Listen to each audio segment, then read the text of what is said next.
Seja muito bem-vindo a mais uma edição aqui do Histórias e Memórias, o seu podcast de Governador Valadares, destinado a eternizar grandes enredos de vidas marcantes e edificantes aqui para a história de Governador Valadares. E hoje tenho a grande honra de poder eternizar a vida de um ser humano incrível, que eu conheço já há 16 anos e que eu tenho a honra de tê-lo presente aqui no Histórias e Memórias. Falo dele, o médico veterinário Lucas Coelho Fernandes, que me dá a honra da sua presença aqui no podcast Eternizador de Histórias.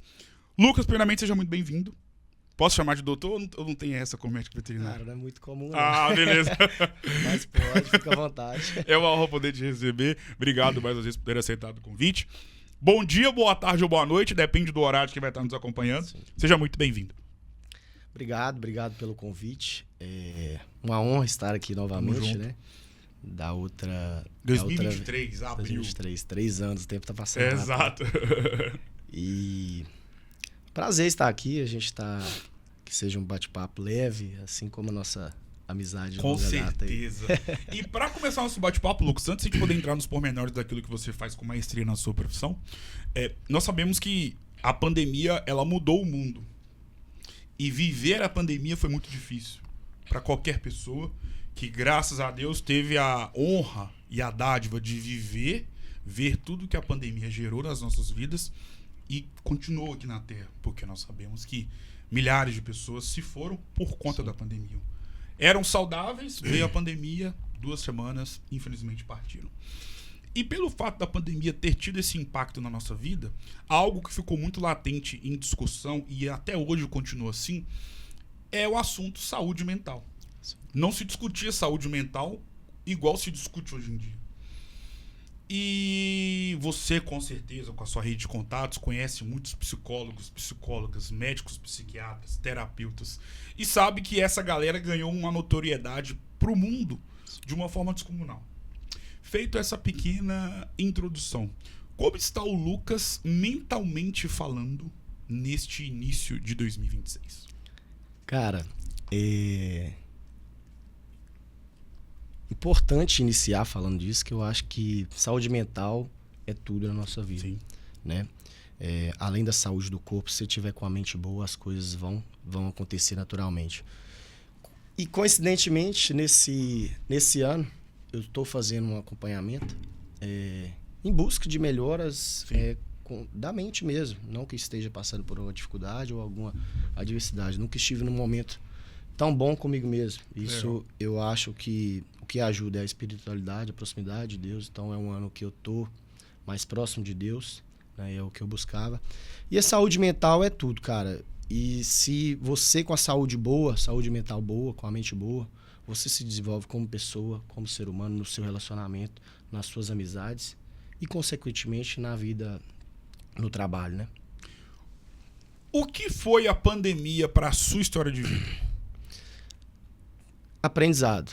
Aprendizado que no instante que a gente está aqui, a gente pode não estar. Né? Como você disse, pessoas saudáveis se foram e por algo que a gente nem consegue ver diante dos nossos olhos. Exato. Né?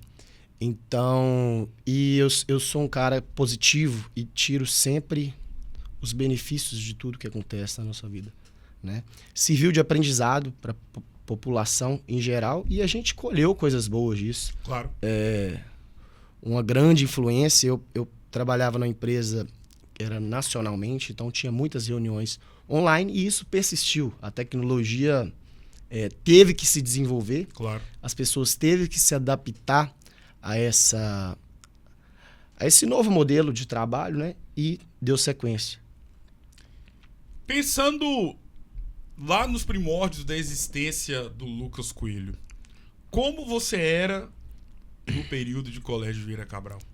Como eu era? Pobre, salgado. Ih, tem anos, hein? Nossa Nós estamos ficando velho. Cara, eu acho que eu não era muito diferente do que eu sou hoje, não. Sim. Um cara extrovertido, alegre. Gostava muito de estudar, né? Nossa, eu acho que seu pai e sua mãe... acho que 90% não gosta, né? Depois você entende que é um bem necessário e você está ali se desenvolvendo faz parte do seu futuro. Mas é assim, como pessoa, a gente vai evoluindo, mas é época de infância, adolescência. Sim. Eu acho que eu sigo a mesma pessoa, alegre, extrovertida, leal, com muitos amigos, de bem com a vida, né? E que gosta de viver, está em família. Sempre fui assim, sempre vou ser. E talvez o que eu tire da minha infância as grandes coisas que eu aprendi com grandes pessoas do meu lado e que eu lembro, tenho memórias boas das coisas que eu aprendi e replico hoje no meu dia a dia, na vida. Nós sabemos que o tempo de escola ele é muito nostálgico e o melhor período das nossas vidas, até pelo fato de que durante o tempo escolar, a nossa única obrigação na vida era qual? Passar de ano. Passar de ano. Só isso. Ir pra aula, nem estudar. É verdade. E como a vida era gostosa, só que nós temos que crescer. E o mais interessante é que quando a gente era criança ou pré-adolescente, nosso sonho era ser adulto.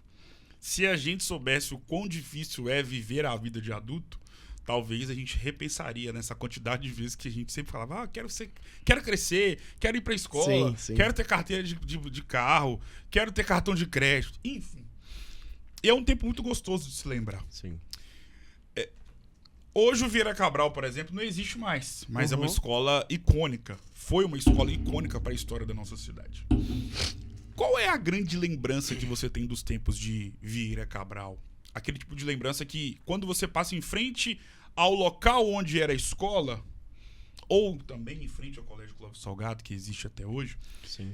quais são as lembranças que vêm na sua cabeça na hora? Quando você passa ali para ir na casa de algum amigo no Esplanada, passa em frente ao local onde era o Vieira Cabral, por exemplo. Qual é a grande lembrança? Qual é a grande lembrança que vem na sua cabeça? Não, lembrança boa, hein, cara. Era, como você falou, era um momento que a gente se preocupava só de brincar e ir à aula. E quando tinha que estudar, meus pais sempre me cobraram muito, mas a gente sempre dava uma escapulida, né? Mas, cara, lembrança boa, muitas amizades feitas que hoje ainda levo pra vida. Tenho várias lembranças, sou um cara de boas memórias.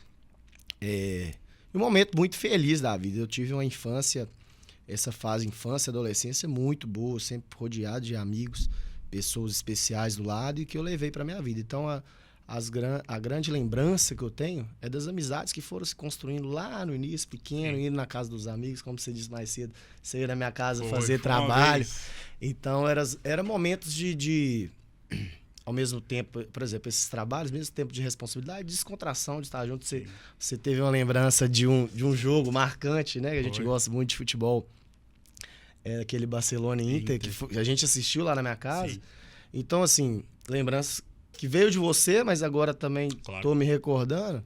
A gente vai buscando isso na memória. É muito prazeroso ver que você foi feliz na sua infância e teve uma infância alegre, leve, com muitas amizades, que é o que a gente leva para a vida toda. Pensando ainda no tempo de escola, qual é e qual foi o professor ou professora da sua vida escolar e o porquê? Cara, falando de... Você vai achar que eu vou falar educação física. Não, pior que eu não ia pensar isso. Então, a minha matéria preferida era geografia e matemática. Mas não são os professores que me marcaram. Infelizmente, ou não, né? Eu acho que minha vida deu essa sequência no esporte, em tudo. São os de educação física. Claro. Entendeu? Lá no Vieira Cabral tinha o Roberto. Ao mesmo tempo tinha o Bruno Cota, sim, que hoje ainda são amigos meus, eu encontro direto, né? Então, são esses professores que marcaram a minha infância, essa trajetória na escola. Infelizmente, não tive aula com seu grande pai, né? Não tive essa oportunidade, mas quem o conheceu o elogia muito. Sim, aniversário dele hoje seria. É mesmo? Dia 12 de março. Que Deus o tenha, né? Amém. O céu está em festa, com certeza alegre, assim como era. E o legado que ele deixou para vocês, né? Vocês transbordam essa felicidade, não convivo assim com a sua mãe, mas você e seu irmão levaram esse legado. Meu irmão, principalmente. Principalmente, figura. Pensando no seu período escolar e a sua transição para a vida adulta profissional, quem te conhece de forma um pouco mais profunda, no sentido de te conhecer já há mais tempo, sabe que antes de ter existido o Lucas médico veterinário, existiu o Lucas que um dia teve um sonho de ser jogador de futebol e que, de certa forma, conseguiu alcançar no sentido de estar em clubes de extensão e, por um motivo ou outro que cabe a você falar, não deu sequência, não deu andamento. Como é que foi esse processo, primeiro, de poder inserir esse pensamento na cabeça dos seus pais de que você queria seguir a carreira de atleta? E também como é que foi o processo para ver que talvez não seria a sua vida e depois você optou por seguir a carreira da medicina veterinária? Eu falo que o futebol, cara, o esporte em geral, ele foi tudo na minha vida, como aprendizado. Eu desde novo, desde a minha infância, a gente quer não um dom que Deus nos dá. Claro. Eu tinha uma vantagem sobre os meninos da minha idade no futebol. Então, desde novo eu era avisado. Aos 13 anos, comecei para Belo Horizonte. Os clubes me chamando, né, para fazer teste, tudo. Aos 13 anos comecei para Belo Horizonte. O início do processo foi no Cruzeiro, né? Jogava aqui na região. Tinha que ser, né? Graças a Deus. Amém. Mas jogava aqui na região, nos clubes aqui, Filadélfia, Copivale, Democrata. Filadélfia é o clube que me formou. Então, assim, hoje o que eu sou também, tenho que agradecer essas pessoas que estavam à frente disso. Sou muito grato. E o esporte em si, cara, foi tudo na minha vida, porque tive que me amadurecer muito novo. Mudei para Belo Horizonte com 13 para 14, faixa ali dos 14 anos. Então, não, que meus pais não estavam lá. Então, você aprende a se virar. E antes disso, eu já era uma pessoa teoricamente independente, né? Não financeiramente nunca, mas de decisões, sempre tomei minhas decisões. Sim. E sempre tive o apoio dos meus pais. De certa forma, a minha mãe era mais moderada, meu pai sempre falou assim, vai, o que você quer fazer, é isso que você quer fazer. Tanto que no dia, isso foi um processo mais ou menos aí, que durou até os 19 anos. Então, entre 4 e 5 anos aí, todos esses processos de indas e vindas. No dia que eu ligava e falava assim, pai, quero ir embora, ele falava, é isso que você quer? Então tá, se você quer, vamos embora. O que você quer fazer? Quer estudar? Então, foi assim a minha vida toda. Claro que sempre dando os conselhos, indicando, nos guiando para os melhores caminhos, mas sempre me deram o total apoio para tomar minhas decisões, mesmo que novo, né? Fazer minhas vontades, desde que estivesse dentro de uma normalidade. Entendeu? Então, assim, o esporte é tudo, me desenvolveu como homem, tive que amadurecer muito novo, né? E isso, eu colho fruto disso hoje, eu valorizo muito as coisas, porque são momentos difíceis, né? Você morar em um clube, mora com gente de tudo quanto é tipo, pessoas de todos os estados do Brasil. Então, assim, sou muito grato ao esporte, sigo até hoje, né? Amadoramente, mas foi um sonho que sou realizado com ele, cara. Mas o grande legado que eu levo disso das crianças hoje que querem seguir esse caminho quanto mais novo, ouvir as dicas do mais velho. A gente é novo, acha que sabe tudo. E hoje eu reparo que o quê? Hoje eu me preparo muito mais para fazer minhas coisas, igual eu não me preparava. Valorizo muito mais o instrumento de trabalho do atleta, que é o corpo, do que eu valorizava. Então, no fim, eu cheguei à conclusão de que eu não queria ser um atleta, eu queria jogar futebol. E você ser jogador é diferente de você ser atleta. O atleta requer disciplina, concentração, abdicação, que é o que... Renúncia, né? Renúncia e persistência, cara. E eu acho que o que me faltou para dar essa sequência foi querer ser atleta. E a gente pode, mas tem que querer também, entendeu? Querer muito, porque a gente vê os grandes atletas de hoje em dia, aí, jogadores e tudo. Não adianta. Hoje, por exemplo, a gente tem um grande exemplo, o Neymar, ídolo nosso. A gente... Com certeza ele foi um grande atleta. Mas talvez por escolhas, hoje não está dando certo, a gente não sabe ao fundo o que é. Mas os grandes são bons atletas, não adianta. Não chega a ser grande, não chega num alto nível no esporte se você não for um grande atleta. Como foi a decisão de poder migrar para a área da medicina veterinária? Uma decisão teoricamente fácil, né? Minha família está inserida nisso há muitos anos, né? Eu tenho tios produtores rurais. O meu pai, ele construiu um negócio começando há 35 anos atrás, e há 25 anos tem uma empresa que é para esse meio agro, assim, né? Então foi uma decisão teoricamente fácil. Se eu não jogar bola, eu quero trabalhar com meu pai, trabalhar na fazenda, seguir os passos do pai, né? Sim. Eu acho que quando a gente é criança, o homem principalmente, a gente se espelha muito no pai em si. E meu pai foi uma grande referência para mim, era um negócio que ele já carregava há anos, o que nos trouxe até aqui, né? Que nos sustentou a família dele em si. Então, eu não tive dúvidas na escolha de seguir no caminho da medicina veterinária. Diferentemente do que ocorre com a medicina propriamente dita para humano, podemos dizer assim, muitas pessoas têm muitas dúvidas acerca do curso de medicina veterinária. E é um curso muito amplo e que engrandece muito o profissional que chega a ser e virar e se tornar de fato um profissional nesse mercado. Como foi o curso para você? E mesmo você já tendo contato com essa área desde os primórdios da sua vida, o quanto que ele te ajudou e te ajuda até hoje com os seus ensinamentos a ser o profissional que você é em pleno 2026? Como lá no início a gente falou, eu nunca fui um cara tão estudioso, né? Sim. Aprendi a me virar esforçado, vamos dizer assim. Então, no final de tudo, a gente se esforçava para fazer a prova. No dia a dia, não era tão estudioso. Cara, eu acho que, assim, lá no momento, quando você está se formando no curso, você fala assim, você dá um aperto. Nossa, o que eu sei? Mas o curso de medicina veterinária, acho que assim como a humana, é muita prática, né? Então, o aprendizado durante todo o curso, ele só foi se concretizar quando você vai praticar aquilo, tanto nos estágios, quanto na vida, no trabalho. E aí você vai colhendo aquelas informações que você foi captando durante esse tempo todo, sabe? E para seguir no seu trabalho, na sua vida, do que você foi de aprendizado durante todo esse período. É um curso muito bom, aconselho a quem quiser fazer, né? Hoje o nosso país é referência nisso, né? No agro em si, mas também a gente sabe o tanto que o mercado pet está crescendo, ou que seja outros mercados que você que os profissionais queiram seguir. Um curso que eu não tenho que falar e você lida com o ser humano, animais, né? Eu quero dizer. Então isso é algo muito prazeroso.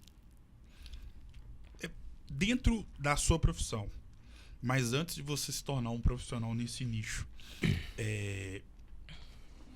pensando no curso, mais uma vez, por que o curso de medicina veterinária ele é tão grandioso para quem passa por ele, independentemente da faculdade? Porque tem alguns amigos que também estão trilhando esse caminho ainda na faculdade e outros que já estão seguindo a sua história dentro da medicina veterinária, que falam do curso de uma forma muito interessante e que salta aos olhos de vê-los falando. Sim. Por que o curso de medicina veterinária ele é tão grandioso? Primeiramente que você mexe com vida, né? Então, assim, você está se formando ali, concluindo esse curso, para você trabalhar com vidas, e as vidas dos animais. Então, assim, cara, você vê a vida acontecendo, você vê um bezerro nascendo no meio do pasto, é tão prazeroso isso, né? Ver que a adaptação do ser humano em si para aquilo, o bezerro nasce ali no pasto, você não curar, ou curar o umbigo que a gente fala. Pode nada acontecer, também como pode, sim, mas aí nasce lá no meio do pasto em si. Você vê hoje assim, esse mercado pet, a paixão das pessoas pelos animais, isso influencia o profissional influencia e o motiva a querer saber mais, querer trabalhar mais para ajudar os animais, né? Sim. Ajudar os animais e, consequentemente, as pessoas, porque tem um amor dentro disso aí. Tanto quem mexe na parte agro, de produção, tanto quem mexe, tem o seu pet em casa, né? Enfim, pet que eu falo, cachorro, cão, né? Gatos, enfim, quem tem seu animalzinho, ele sabe o amor que tem por ele. Então, talvez seja por isso que o curso seja tão prazeroso e a gente fala tão bem. Porque você lida com vidas. E isso é sentimento, coração, exato, né? Qual foi o maior desafio que você teve a partir do momento que você se encontrou formado e diplomado como médico veterinário? Cara, o maior desafio que eu tive foi o seguinte, eu me formei, automaticamente eu já fui contratado por uma empresa. Eu tinha na minha cabeça que trabalharia na empresa familiar, né? Mas surgiu a oportunidade, fui para o mercado de trabalho, comecei a trabalhar antes de me formar. Uau! Né? Então, assim, eu sou do tipo que fala que as coisas dão muito certo na minha vida e sou muito grato a isso. Amém. Então, é um sonho você pensar que você começar a trabalhar antes de formar. E tem aquela preocupação, o que eu vou fazer? Né? Então, meu grande desafio foi se inserir no mercado de trabalho sem uma certa experiência e com uma responsabilidade muito grande, né? Numa empresa renomada nacionalmente e no mundo, né? Uma empresa global. E isso fez me desenvolver muito como ser humano, mas o desafio grande foi esse, se inserir no mercado de trabalho tão novo, tão recém-formado e sem experiência. E foi muito benéfico para mim, porque você tem que se desenvolver. E os desafios nos fazem evoluir como pessoa, como ser humano e como profissional. Então, todo desafio ele tem o seu... Você consegue ser alguém melhor. Então, foi um desafio que me inseriu, me fez o que eu sou hoje no mercado de trabalho. É isso. Para quem não é da área, consequentemente é uma pessoa leiga, sobretudo em uma área profissional tão específica, como gerar autoridade perante a sua própria imagem para o mercado de trabalho dentro da medicina veterinária? Olha, a gente tem princípios, né? Eu falo que isso eu e meus irmãos no nosso trabalho hoje, a gente tem algo a seguir que foi feito pelo meu pai. Então, cara, sendo leal, sendo uma pessoa que não tem medo do não, ser uma pessoa de bons relacionamentos, que o mercado hoje em dia ele é feito por pessoas. Se você Sim. tem boas relações, as coisas acontecem. Isso acontece naturalmente com quem são pessoas leais e que correm atrás do seu, né? Sobre o mercado da medicina veterinária, nacionalmente falando, e até pegando um gancho no início da sua trajetória enquanto profissional, porque como você mesmo disse, antes mesmo de se formar, você já trabalhava no mercado, já estava inserido no mercado, perdão. E aí, mais uma vez, me colocando na posição de leigo, qual o momento vivido por vocês, produtores, por vocês, médicos veterinários, a nível nacional? Porque até pegando um gancho na sua experiência, você com certeza, mesmo trabalhando numa empresa familiar, você trabalha viajando, logo você tem contato e faz network com vários outros produtores, vários outros profissionais. Em pleno março de 2026, qual é o momento vivido por esse nicho profissional? Olha, hoje a gente, falando desse nicho em si, que é o meu, né? Não o agro em si. Hoje a gente vive um momento muito bom na pecuária em si. Na agricultura nem tanto, mas nos últimos anos foi bom, né? Foi bom. E, cara, o Brasil ele não vai parar. A gente alimenta o mundo, né? Se você for pegar, eu acho que eu falei isso aqui da última vez, e esses números eles seguem. Sim, claro. Hoje o mercado agro em si, ele influencia, ele é 25% do nosso PIB. E ele, a cada 25%, 25% a 30%, tá? Isso varia um pouco.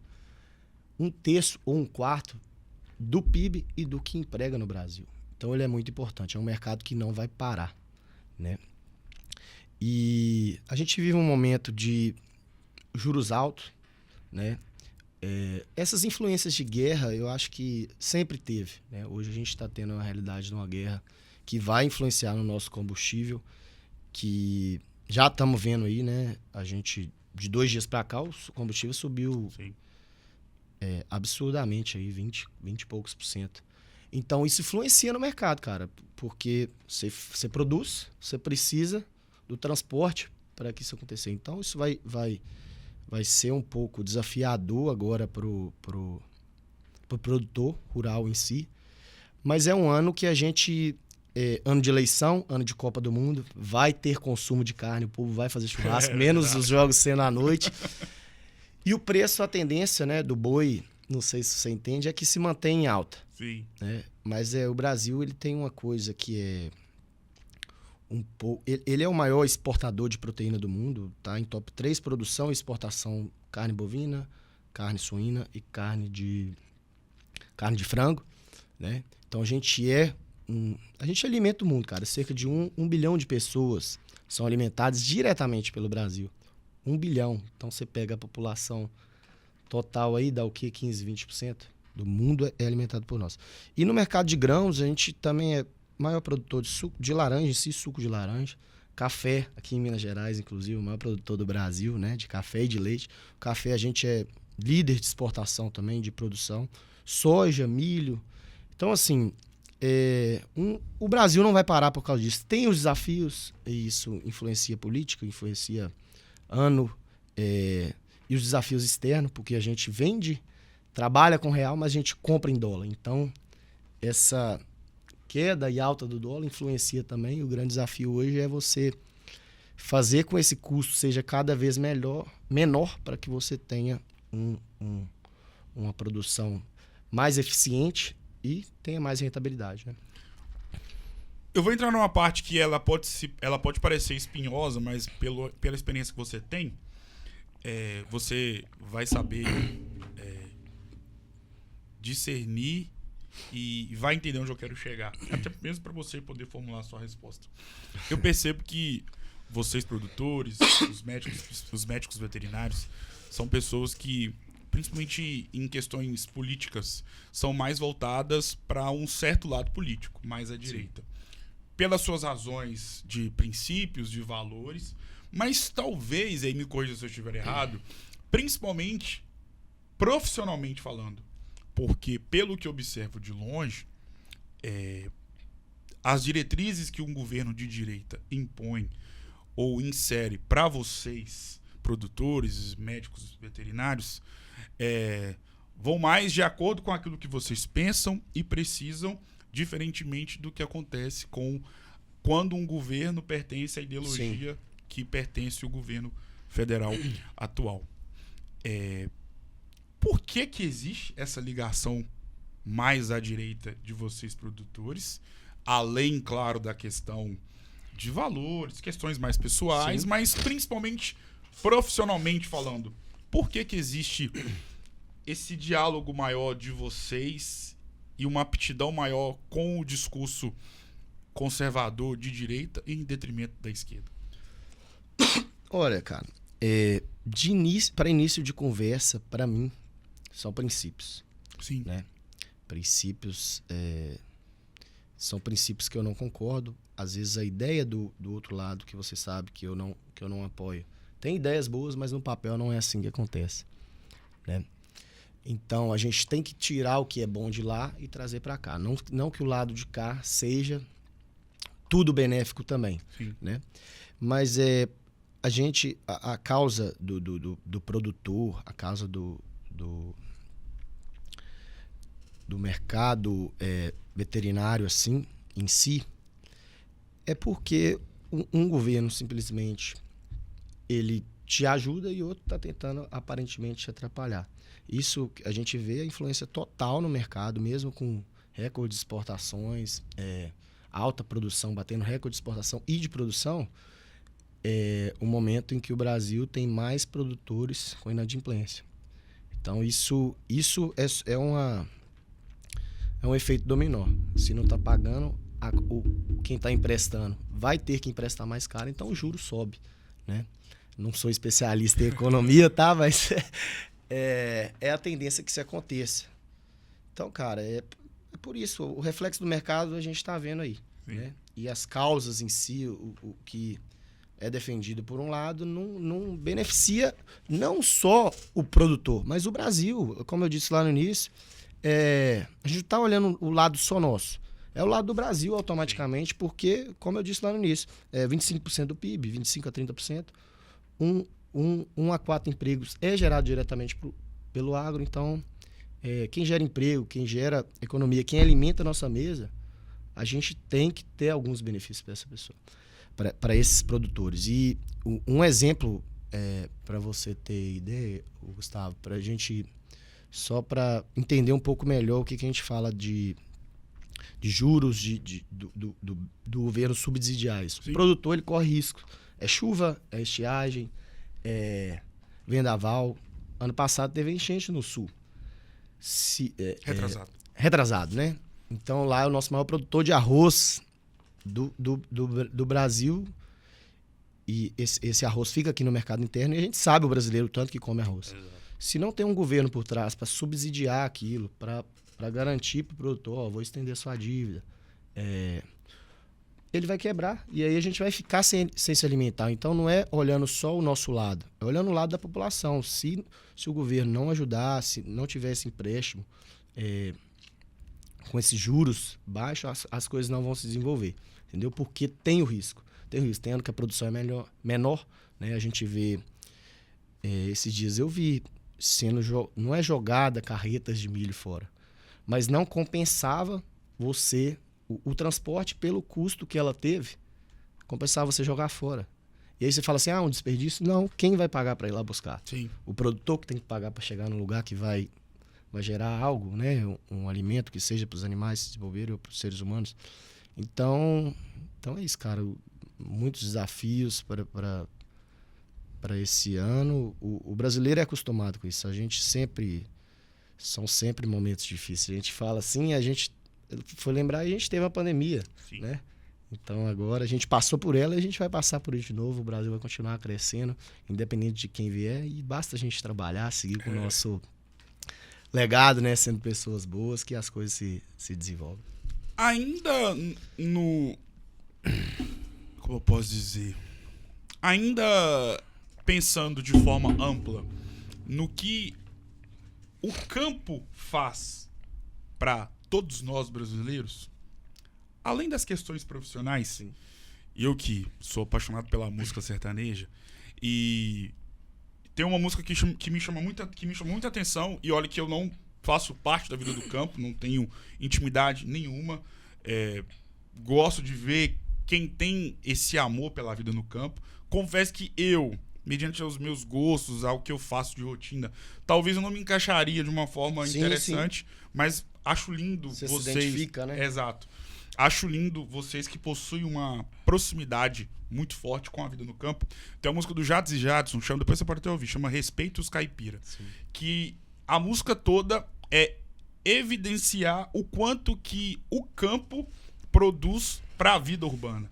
Sim. E o quanto que é necessário a vida da roça em relação à questão de produção para fazer com que tudo na cidade possa girar.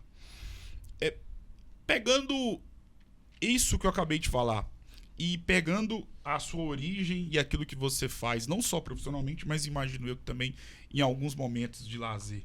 Por que é tão apaixonante a vida no campo? Cara, eu até comento às vezes com quem me pergunta, quando você vai pra fazenda, o que você faz? Como que é? Cara, é trabalho, né? Eu não vou a lazer, vou a trabalho. Sim. Ao mesmo tempo que é trabalho, é relaxante. A sua mente desliga. Você se desliga do celular também. Exato. Então, assim... É por isso. Você lida com vidas, produção, né? Todo dia você tá vendo uma vida ali, ver um animal... como eu disse lá, um bezerro nascendo no meio do pasto. Uma plantação de milhos germinando. Daqui a 3, 4 meses vai estar escolhendo e levando alimento para as pessoas. Então, é muito prazeroso e uma vida pura. Sabe? O dia a dia do campo é puro. Hoje a gente está no estado, cara, que é Minas Gerais, o estado que tem mais municípios no país. Né? Se eu não me engano, mais 853. Aí, você tá doido. Então, do que vive essas pequenas cidades? Sim, da vida do campo. Então, é isso, cara. A raiz do brasileiro em si é a vida no campo. Não só falando de Minas Gerais, vai no Centro-Oeste, para você ver. Lá no sul, nessa região produtora de arroz, onde eles, no Santa Catarina, onde produz muita carne de porco. Então, aquilo ali é a vida do cara, então, do produtor em si. E quem mora na fazenda vive isso, essa pureza, né? e ver as coisas acontecendo na leveza do dia a dia, aquele silêncio, né? E é prazeroso, é muito prazeroso. Talvez eu não me adaptaria morando, mas eu gosto muito de ir, né? E é isso. As raízes brasileiras, eu falei aqui dos municípios de Minas Gerais, vamos colocar aí quantos são sustentados pela vida do campo, Sim. né? É o queijo que o produtor faz ali para vender na feira da cidade, é a horta que ele colhe. Então é o ganha-pão de muita gente, é prazeroso. É isso. Qual é a maior mentira que você, enquanto produtor rural e médico veterinário, já ouviu acerca do trabalho de um médico veterinário e de vocês, produtores? Que o agro polui, né? A gente vê muito isso, principalmente as pessoas que não comem carne, né? São veganas. Tem esse conceito de que o agro polui, né? Então isso é mentira. O que é gerado ali no agro, ele é benéfico para a natureza, nunca vai poluir igual, por exemplo, os carros a gente vê na rua, as Sim. indústrias e tal. Então foi comprovado cientificamente que ele não polui. Então é uma mentira que vem se sustentando, que o agro faz mal, que o agro polui, que o agro é aquilo ou disso. Não, o agro é bom, cara, ele alimenta a gente, entendeu? Então o que eu fico mais chateado é essa mentira que ele não é benéfico. É benéfico, porque se você for olhar aqui, tudo você está vendo no agro, até a roupa que a gente está vestindo, né? O que você vai comer ali daqui a pouco, né? Tudo sai do nosso campo, e a gente tem que dar graças a Deus que é a gente que produz a grande maioria das coisas que a gente consome aqui, né? Voltando 3, 4, 5, 6 casas da nossa conversa, você disse que antes de você mesmo se formar, já estava atuando no mercado de trabalho dentro da medicina veterinária. E que você teria ali um caminho muito bem traçado trabalhando numa empresa familiar. Uhum. Os anos passaram, como você mesmo recordou, quando você veio aqui em março de 2023, você trabalhava nessa empresa. Sim. Hoje, 3 anos depois, você trabalha numa empresa que possui uma ligação familiar muito forte.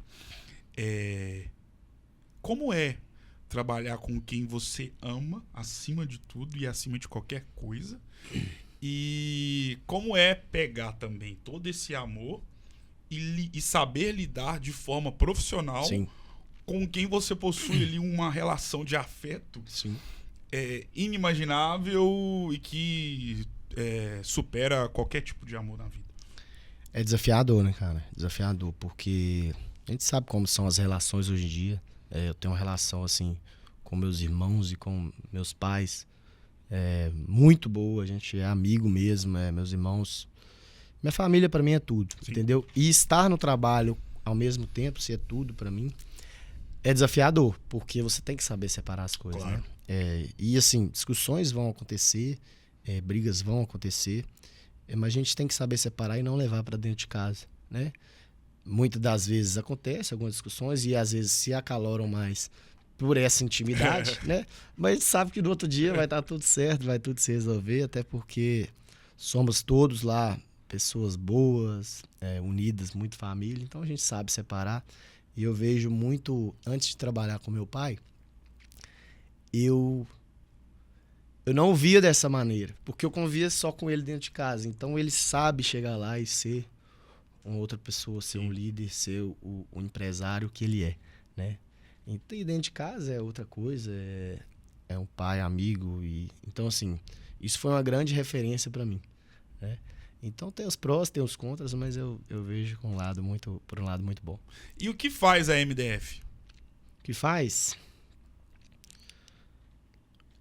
Olha, a gente tem Você quer uma palavra? Não.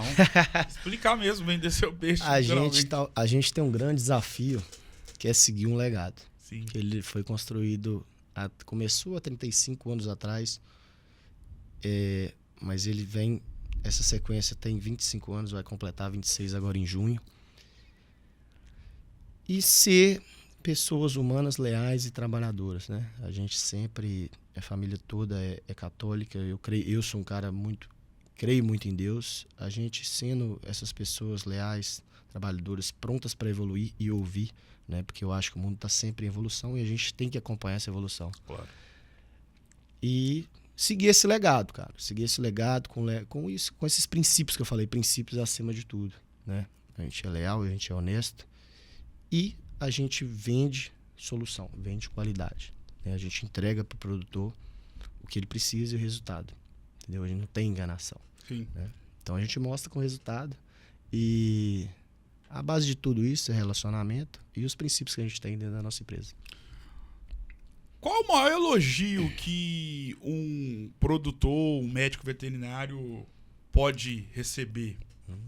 E aquele tipo de elogio que faz você ganhar o dia, por exemplo. Pergunta difícil. Mas, cara, na verdade, a gente faz isso muito por amor, claro, pra gente se sustentar, ganhar dinheiro, Claro. ter a sua vida. Mas tem um amor por trás disso. A gente não espera muitos elogios assim, né? Mas a gente espera, muitas das vezes, que o produtor entenda o que você está querendo passar para ele e que é para a evolução dele. Então, assim, só uma abertura de deixar você fazer o trabalho já é uma grande vantagem. Um elogio que a gente, talvez, é o reconhecimento, né? Então, não tem uma palavra em si que vai definir isso. É o reconhecimento do nosso trabalho e a liberdade para fazer o que a gente sabe. Network é a palavra do momento, principalmente quando a gente pensa em relações profissionais. E pensando na sua empresa, que você faz parte, é uma empresa que é muito conhecida aqui em Governador Valadares, mas imagino que possui um raio de ação muito extenso. Sim, muito extenso. Não só, imagino, no estado de Minas Gerais, mas nacionalmente. Enfim, qual que é a importância? E principalmente se tratando de um setor que só cresce no Brasil, que é a produção rural, quantidade de médicos veterinários, enfim. Qual que é a importância desse network nesse nicho profissional? Como eu tinha citado, relacionamento é tudo, cara. Você não vende o seu produto, você não vende o seu trabalho aqui se você não tiver um bom relacionamento, né? E relacionamento vem de boas pessoas. Uma curiosidade, eu estava levantando os dados semana passada para uma apresentação de um dos nossos fornecedores. Só com esse fornecedor, a gente atuou em 411 cidades. Uau. 411 clientes. Sim. 116 cidades. Isso vai Minas inteiro, leste, principalmente aqui no leste de Minas, é bem acalorado, que é onde a gente está, até por questão de logística, é onde que o nosso negócio acontece mais, e extremo sul da Bahia. Então é muita gente, é muita cidade, e aí você pega cada loja veterinária, cada produtor tem 2, 3 funcionários, então você está cercado de gente. Sim. Né? Então, network realmente é uma palavra que está na moda sim, mas eu digo tudo, o relacionamento em si, né? Que tem a ver com o network, faz total diferença no nosso trabalho, porque você não vende um produto sem ter a confiança em você antes, para depois acreditar que você está vendendo uma solução para ele. O que a medicina veterinária / produção rural representa para a história do Lucas Coelho Fernandes? Cara, difícil falar assim, porque é o meu sustento, né? Sempre foi o sustento não a medicina veterinária em si, mas o meio. Eu falo do meio em geral, né? É o que me trouxe até aqui, é o que me permitiu estudar. Então, cara, não tem muitas palavras para descrever o que é para mim, mas é muito prazeroso. Sou um cara muito feliz de estar nesse meio e para mim, vamos dizer que é tudo. Né? É a minha profissão, o amor que eu tenho pelo que eu faço. A gente gosta de estar... A gente trabalha com vendas, né, de produtos, então a gente lida com muitas pessoas, porque precisa de alguém para comprar. Sim. O lojista e precisa o produtor comprar do lojista. Então, difícil falar sobre Porque é tudo para mim, tudo. Faz parte da minha vida, faz parte da minha história e vai continuar fazendo, eu creio, que o resto da vida. Com certeza. Qual que é a principal característica que você possui enquanto profissional que você já deixou e, obviamente, quer sempre deixar nos seus clientes e em todas as pessoas que passam pela sua vida, profissionalmente falando? Antes do mundo profissional, Gustavo, vem um grande ser humano. Né? Para você, vem um ser humano por trás. Então, para você ser um grande profissional, você criar um legado, você tem que ser uma boa pessoa. Não adianta, não se sustenta o grande profissional que não é uma boa pessoa. Ele vai ser um grande profissional momentaneamente. Ele vai oscilar, né? E ver, enxergar nas pessoas, ter essa confiança de acordo com o que a pessoa é, que ela não está ali só para vender um produto. Quem está vendendo atrás de um produto, atrás de uma solução, Sim. é uma pessoa. Então, se você não tem a confiança nessa pessoa, você não vai adquirir aquilo que ele está querendo te vender, né? Então, é na base da confiança, na base da lealdade, sendo uma pessoa correta, honesta, que a gente é e vem traçando e trazendo isso aí há muito tempo. Qual é o grande sonho que você já realizou, sendo quem você é, na profissão que você escolheu chamar de sua? Grande sonho? Especificamente na profissão, assim, cara, eu não tinha um grande sonho. Eu tinha um sonho de ser feliz, realizado e dar sequência no legado que o Márcio, meu pai, vinha construindo. Então, para mim, é um desafio. Eu não o realizei ainda, porque isso está acontecendo. Claro. Daqui a anos eu vou saber se eu realizei, mas a gente está no caminho certo e a gente vai fazendo as coisas da maneira que tem que ser feita, né? E é isso. O sonho é seguir esse legado, dar sequência, e a gente está nesse processo aí. Pensando na sua história de vida ligada à medicina veterinária e à produção rural, e sobre aquilo que você faz dia após dia dentro da sua profissão, qual é o grande legado? Como você quer ser lembrado daqui a 100 anos aqui na Terra? 100 anos é ano. Aí é certeza que nós não estaremos mais aqui. Infelizmente, claro. Independente da profissão, a gente tem que transbordar. Eu acho que você está feliz com o que você faz. Então eu quero ser lembrado lá na frente como um cara, acima de tudo, leal. Leal é a palavra para mim. E de bem com a vida, alegre, dentro da profissão mesmo, dentro do profissional. Ser um profissional leal, ser um profissional feliz com o que você faz, isso lá na frente você é lembrado.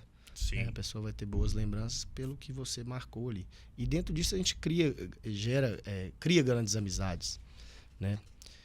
E dessas amizades a gente traz muitos conhecimentos, aprende muito ouvindo pessoas mais velhas, mais experientes. E é ser lembrado sempre com um sorriso no rosto, sabe? Independente do momento, independente de tudo. No profissional a gente não tem que levar... Consequentemente influencia a questão da mente, mas a gente não tem que levar para o profissional que tem dentro da sua casa, dentro do seu. Sim. A gente tem que ser um cara feliz, transparente, leal. A nossa vida é como se fosse um livro, com páginas positivas e páginas negativas. São assim todos os livros que já foram lançados e todos que serão lançados por toda a eternidade. E o mais interessante, se a gente parar para pensar, diferentemente do que acontece nos livros propriamente ditos, na nossa vida enquanto seres humanos, nas nossas vidas enquanto seres humanos, Deus é tão maravilhoso que Ele nos dá a dádiva e a oportunidade de nós mesmos fazermos da nossa vida enquanto livro os autores das páginas que estarão escritas e presentes Sim. no livro da nossa vida. De que forma? Todo dia a gente escreve uma página do livro da nossa vida. Sim. Na vida pessoal, amorosa, relação com pai e mãe, relação com os irmãos, relação com os amigos. E na nossa vida, nós temos inúmeros capítulos, bons e ruins. E como eu disse anteriormente, como nós mesmos que escrevemos as páginas dos livros das nossas vidas, nós podemos escrevê-los de diferentes formas. Uhum. Pode ser um dia, Pode ser um ano, pode ser um mês, pode ser um período, pode ser uma conversa, pode ser uma briga, pode ser um conselho, pode ser uma festa. São várias formas de escrever livro, de escrever as páginas dos livros das nossas vidas. Só que tem um outro detalhe muito interessante que Deus nos dá, que é a oportunidade de termos capítulos que são únicos. Sim. E que talvez são mais importantes do que essas formas que eu citei, pelo fato de ser capítulos que envolvem pessoas únicas e especiais na nossa história de vida. No livro da vida do Lucas Coelho Fernandes, você tem 2 capítulos, claro, tem outros, mas vamos se atentar a 2 capítulos que formam uma unidade inesquecível para a sua história de vida. E esses capítulos atendem pelos seguintes nomes: Márcio e Gleice. Sim. Qual é o impacto desses 2 capítulos na vida do Lucas? Ixi, esse capítulo é longo, hein?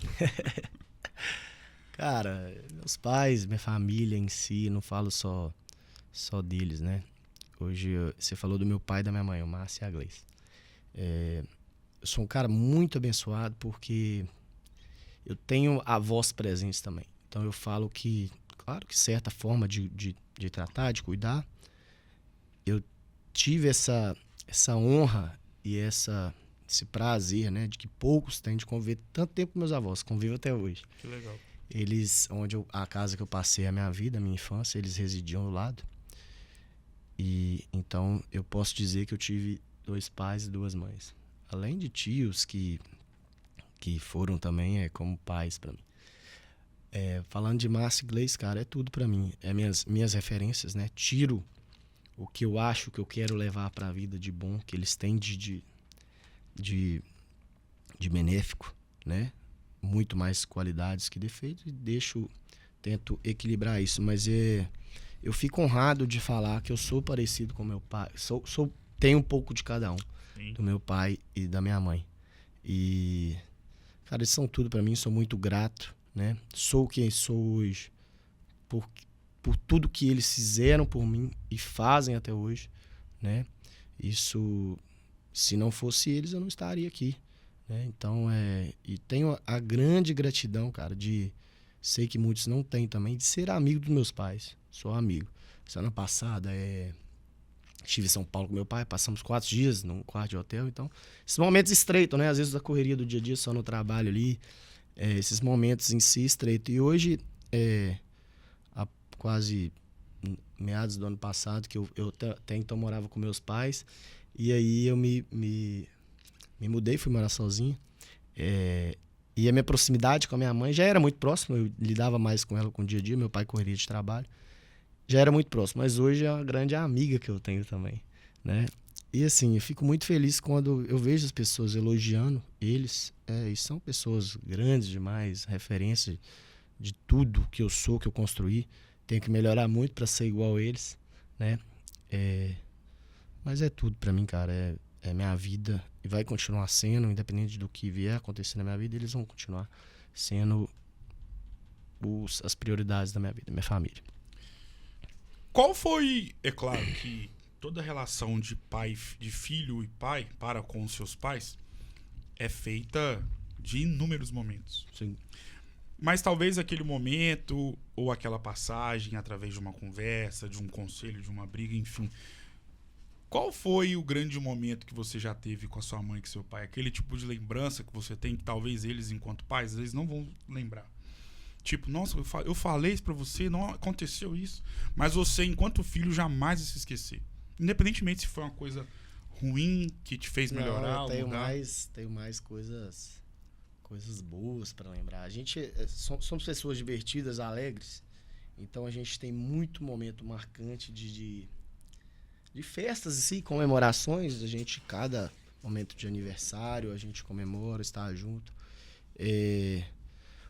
Talvez os grandes momentos, assim, e falar de felicidade mesmo. O meu pai, ele é um cara apaixonado por música, gosta de sair também. E o meu grande sonho era ir no Carnaval de Salvador, né?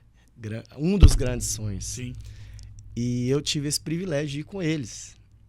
2 dias lá, então... além de tudo, do dia a dia, esses momentos marcantes em família, como formatura, como aniversário de 50 anos da minha mãe e do meu pai, né? Esses momentos que a gente pode estar presente. Mas talvez seja esse o momento de comemoração, cara. E eu acho que traduz muito o que a gente é hoje, essa felicidade que a gente, Sim, de certa forma, transborda. O Brasil tem na sua história uma dupla sertaneja marcante para a história, sobretudo da música brasileira, que foi formada por dois homens cujo os nomes geram impacto até hoje na vida de qualquer cidadão brasileiro que viveu os anos áureos dessa dupla. E curiosamente, até não sei se... E é até curioso, né? Não sei se o nome dessa dupla impactou diretamente na decisão e escolha dos seus pais em relação à dupla Leandro e Leonardo que você possui na sua vida enquanto irmãos. Cara, qual o peso dessa dupla na vida do Lucas? Você tem irmão, você sabe como que é, né, Sim. cara? Eu vejo que vocês também são muito próximos. Bicho, meus irmãos parceiro, amizade, a gente, cada um de um jeito diferente, né? E saber entender o jeito um do outro. E são meus amigos, cara. Como eu disse lá, a respeito da minha família, eu sou muito grato a Deus, porque falar deles é até emocionante, porque faz parte de tudo. Desde o meu irmão mais velho, que foi as coisas que eu fui aprendendo primeiro na minha vida, que a gente cria com referência ali, aquele irmão mais velho, o pai. E desde o meu mais novo, que hoje é muito meu parceiro, o jeito dele, eu me inspiro muito, algumas vezes, de ser como eles em geral, né? Então, saber pegar tudo isso dele, e a gente é muito unido, cara. A gente é gratificante, sabe? Você ter alguém que você sabe que você pode contar, você pode ligar e tá... Tem as desavenças, óbvio, todos os irmãos, 3 homens, uma casa de 4 homens e uma mulher, né? Meus irmãos são isso, cara, amizade, parceria, a palavra que eu uso muito é lealdade, a gente é muito leal um com o outro. E hoje, meu irmão, em novembro de 24, ele trouxe uma coisa pra gente que mudou a vida lá de casa, né? Que é o Samuel, meu afilhado. Então, assim, falar deles é emocionante porque são meus parceiros de vida e vão continuar sendo também, independente do que vier a acontecer, sempre vou levar no meu coração. Tudo isso que eu citei só foi possível graças à união do Sebastião e da Zilda. Isso. Você foi lá na minha... Por que eles são tão únicos e presentes na sua história de vida? Como eu te disse, cara, eu sou beneficiado, né, por ter eles do lado da minha casa. Sim. Eu vejo meus avós, todos os dias que eu estou em Valadares, praticamente eu os vejo. Né? O meu avô também é meu amigão, cruzeirense, doente. Legal. Era vascaíno, né? Virou naquela época que só tinha rádio e passava Vasco e Flamengo. Hoje virou cruzeirense. Doente com o Cruzeiro. Sofre mesmo. A gente toma uma cervejinha junto. Tem que regular ele, né? Já tá idoso. Mas depender dele é todo dia. E minha avó é um amor de pessoa. Coração gigante. Como se diz? Uma santa na terra, vamos dizer assim. Quem conhece sabe. E são 2 pessoas especiais demais, sou muito grato, amo eles de paixão mesmo. Vira e mexe, esses dias eu fui sair de casa para ir para São Paulo, eu tava indo sem me despedir deles, da casa dos meus pais, né? Passei lá para fazer alguma coisa, para buscar meu pai e tal. E eu tava saindo sem me despedir deles. Cara, e eu pensei assim, pode ser talvez o último momento, tá chegando na certa idade que a gente tá aqui, a gente pode ir. Então fui lá, dei um abraço com Deus, benção. eu tenho esse costume de pedir benção, então sim, é gratificante. Meu avô é meu companheiro de lida. Toda vez que eu vou pra fazenda, se eu não levo ele fica triste. E assim, são pessoas especiais demais, como eu disse, ter esse privilégio, para poucos, eu sou muito grato a isso. Como eu disse anteriormente, a nossa vida é feita de inúmeros capítulos bons e ruins. E é a vida assim de todo mundo. Desde o mais rico ao mais pobre, do preto, do branco. Enfim, E isso faz parte da nossa vida.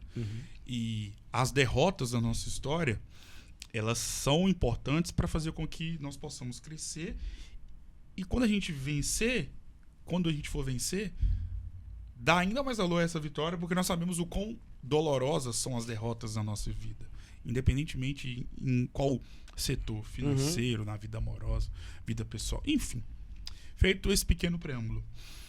Na vida e no livro da vida do Lucas Coelho Fernandes, mesmo você sendo uma pessoa muito alto astral, que vem de um berço para lá de amável, sim, e admirado e respeitado por inúmeras pessoas, não só aqui em Valadares, mas em outras cidades, com certeza, não só profissionalmente, mas principalmente pessoalmente falando, mesmo rodeado de muita alegria, mesmo na vida das pessoas mais alegres, existe tristeza.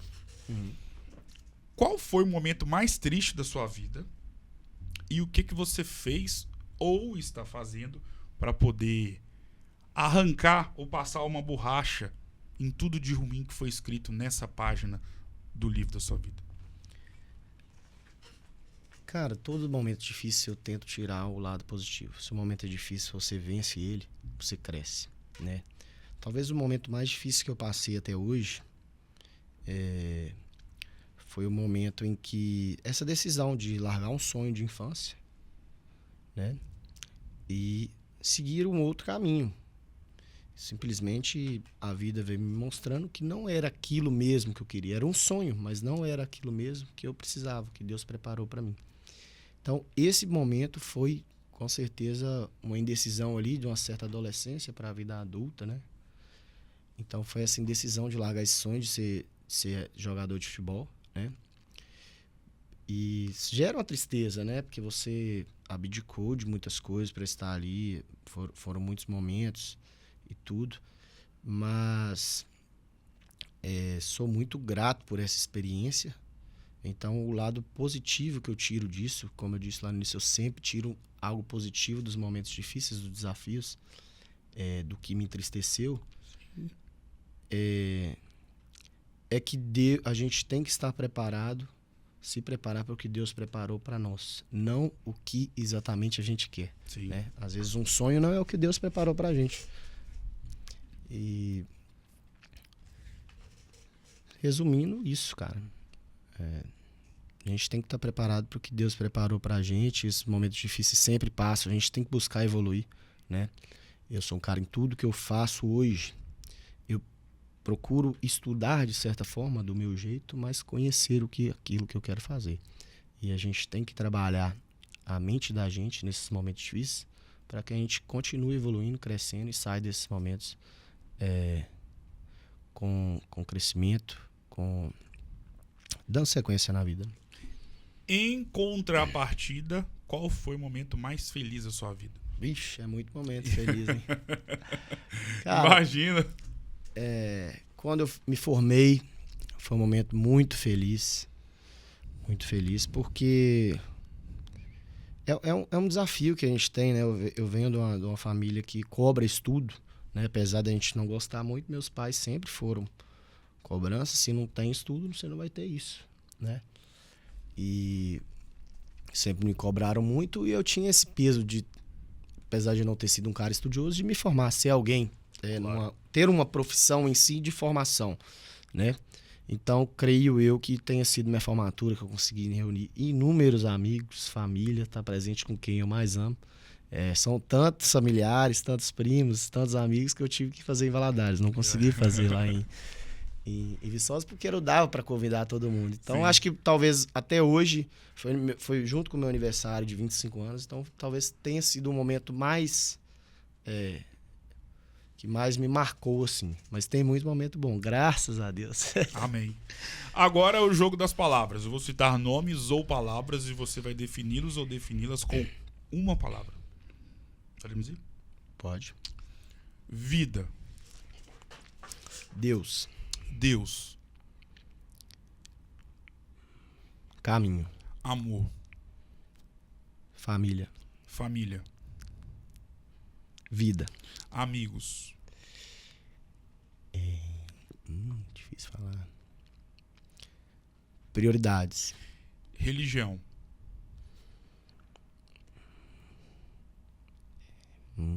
Isso é complicado, hein? Deixa eu pensar. Palavra pra definir religião.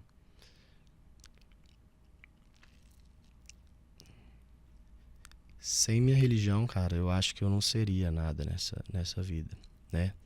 E era só uma palavra, tá vendo? Já tô me estendendo. Religião, vida também, faz parte da minha vida e princípios, talvez. Princípios. Igreja. Compromisso. Agora é o jogo do subestimado e do superestimado. Superestimado, você como uma pessoa muito inteligente sabe que é aquilo que as pessoas superestimam demais. Ou seja, na sua visão, elas valorizam algo que na sua visão não deveriam valorizar tanto. E olha que louco, né? E até engraçado. Isso vale pra qualquer coisa na vida. Qualquer coisa. Sim. Em todos os nichos existentes no mundo, vale essa palavra. E, da mesma forma, a palavra subestimado ou subestimado, que é o quê? Aquilo que, na sua visão, é muito valoroso, mas você vê que as pessoas dão a mínima. E você fala, gente, como é que pode não valorizar tal coisa? Sim. Podemos ir? Podemos. Me fale uma... esses jogos, mas Me fale uma comida, um prato, você que é um cara muito viajado. Uma comida superestimada. Superestimada?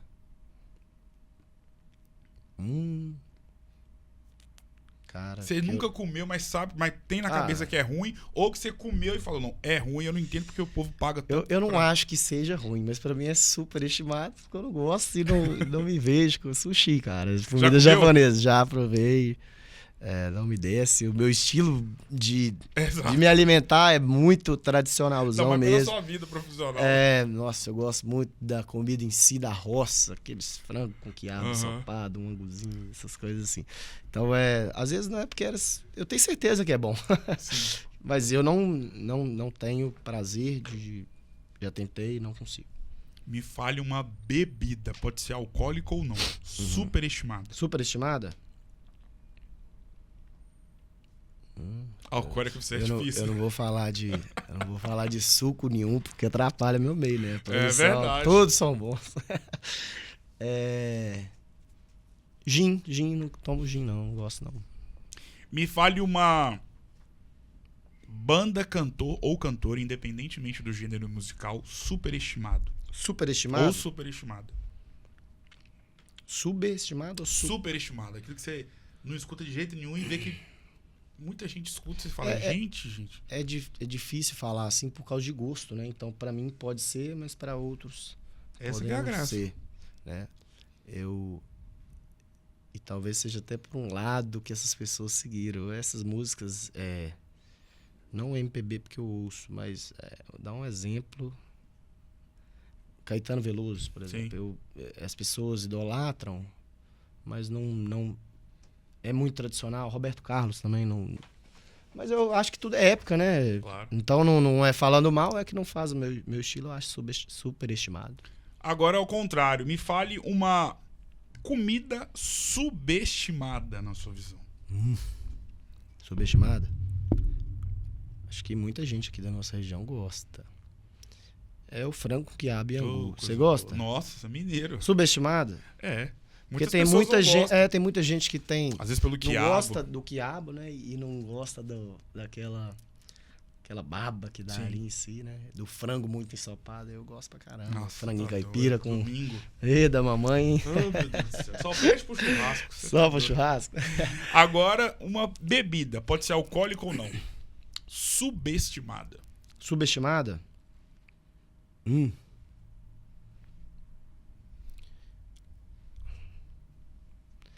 Tem como eu falar o café, porque todo mundo toma um cafezinho, né? Porque hoje tem vários tipos, né? Eu sou aquele raiz, eu gosto daquele do tradicional. Não, Nossa, eu também sou desse. Já o meu irmão toma esses cafés mais fortes. Eu não sou muito adepto, não, mas é gostoso também. Eu vou contra os brasileiros. Eu não sou muito de tomar cerveja, cara. Não, mas no caso seria o subestimado. Subestimado? Você gosta e você vê que as pessoas não valorizam tanto. Perdão, entendi que... me confundi aqui. Que eu gosto que as pessoas não gostam tanto. Pô, gosto de tudo. Jamais bebida alcoólica. Não, aí eu dei uma parada. Chá. Nossa, é uma bosta, mesmo. Desculpa a palavra, mas é horrível mesmo. Eu não gosto. E o problema é quando as pessoas vão fazer. Você tá na casa de alguém, você vai em algum Toma lugar. um chazinho. Não, aí a pessoa vai, vou fazer um café. Opa, beleza. Aí o café da pessoa parece um chá. Ai, Jesus, eu tomei um dia desses que eu não posso nem falar na casa de quem foi, que vai dar problema. Mas tenho certeza que tinha um queijinho junto. Não, pior que não. Não, aí não. Aí que quebra. Um café sem um queijo não Cristo. é café. Me fale uma banda, cantor, cantora subestimada. Subestimada? Independentemente do gênero. Aqui não, que a gente já teve de ver folia e tudo, né? Você me acompanha nas redes sociais. Nossa senhora. E, rapaz, o rei da Bahia, né? Bel Marques. Eu acho que é... Pô, gosto também, não gosta, né? Mas todos os meus amigos que eu levei no show em Salvador, falou assim, realmente é o cara diferente mesmo. Legal, então, legal. Eu acho que é ele. Agora vamos entrar numa parte que nós gostamos muito de falar, que nós possuímos um amor em comum. Chama-se Cruzeiro Esporte Clube. Faz raiva, hein? Inclusive ontem... Quanto mais raiva faz, menos a gente ama. Me fale um jogador superestimado na história do Cruzeiro. Pode ser que você viu ou que você não viu, mas que você vê que as pessoas falam muito dele e na sua visão tiveram outros que na mesma posição ou que colocam como ídolo e que na sua visão não fez pra tanto, mas é ídolo pra muita gente. Uhum. Superestimado. Você viu ou não viu? Assim... Que é considerado como ídolo, né? Pode ser. Vamos relembrar e me dê exemplos de alguns que... Tem a Santíssima Trindade que eu falo, né? Que é Fábio, Disseu Lopes, Tostão. Esses aí é praticamente, não né? Não tem como você falar que são estátua. superestimados. O Fábio, então, que a gente acompanhou, todo comentário, todo post que eles fazem de lá, eu falo, agora vocês estão vendo, né? O que a gente tinha aqui, a joia que a gente tinha em Minas Gerais. Difícil falar assim, os cruzeirenses vão querer me sacrificar, né? Porque eu sei que ele é muito ídolo e considero, mas eu acho que é considerado por um sinal de raça, de tudo. Eu acho que você sabe o que eu vou falar. Fabrício? Não teve tanto... Sorin. Sim. Nonato jogou muito mais que ele. Teve momentos... É porque eu acho que foi muito marcante, né? O jeito que o Sorin... Foi embora também. Aquele jogo do Atlético Paranaense na final da... Entendeu? Mas é assim, não... Puta jogar... Opa, não pode falar, tá de boa. Um grande jogador, e jogou Copa do Mundo, né? Seleção argentina. Não que ele seja ruim ou não, mas eu acho ele superestimado pelos cruzeirenses. Tinha que estar na partilheira um pouquinho abaixo. Me fale um jogador subestimado. Sempre falei e vou te dar o exemplo de hoje. Matheus Pereira. Mas ele não é ídolo do Cruzeiro, né? Não, o ídolo é uma construção, né? Ídolo eu acho que a gente valoriza mais lá na frente. Mas com certeza é o jogador nos últimos 6 anos que mais está marcado a gente, né? E nos últimos tempos aí que tem trago momentos bons. Mas eu acho ele subestimado. Porque é uma posição rara.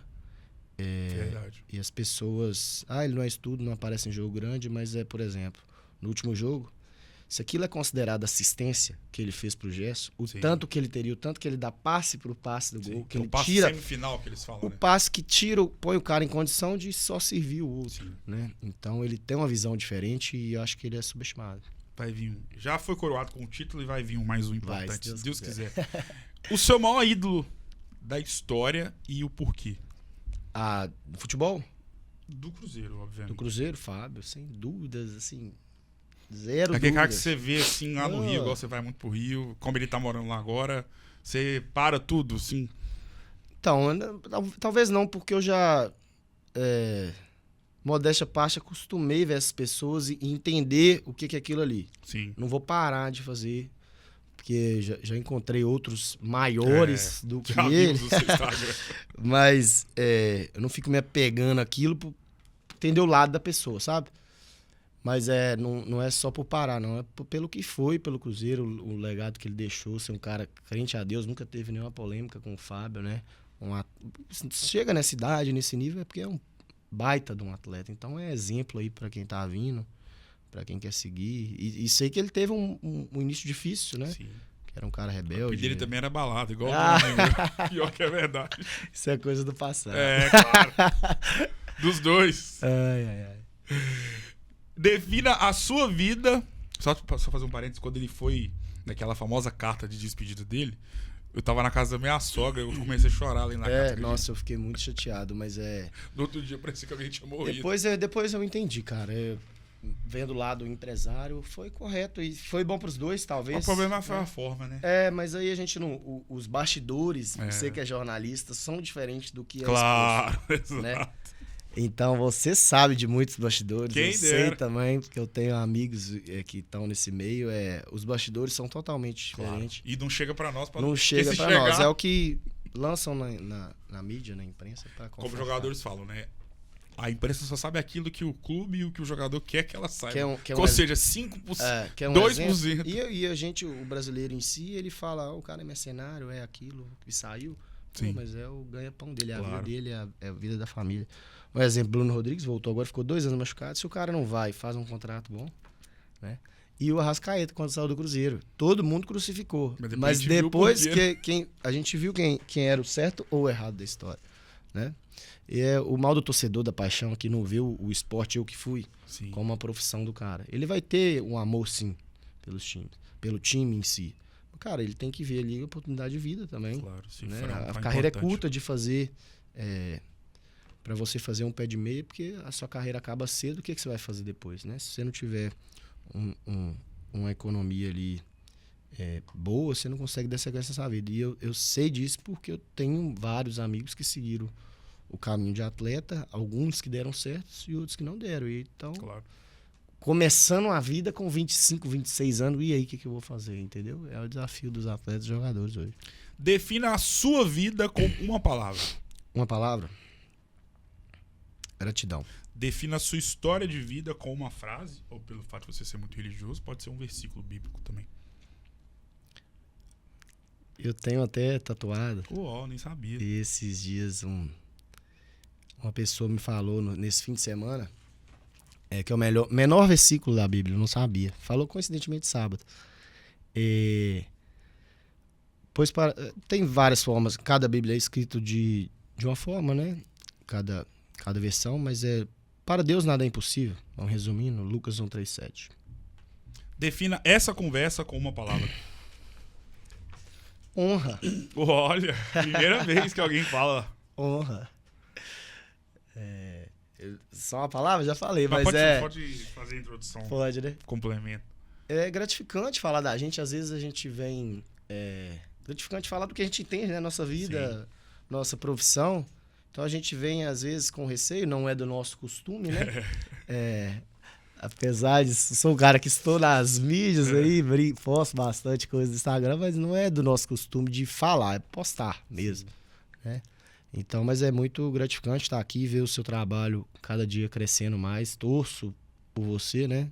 A gente tem essa amizade de longas datas aí. Não nos encontramos muito, mas sempre quando encontra sempre prazeroso, festa, né? Não, academia. Tirando a academia. Mas aí vai encontrar onde? Ou na igreja, a gente não vai na mesma.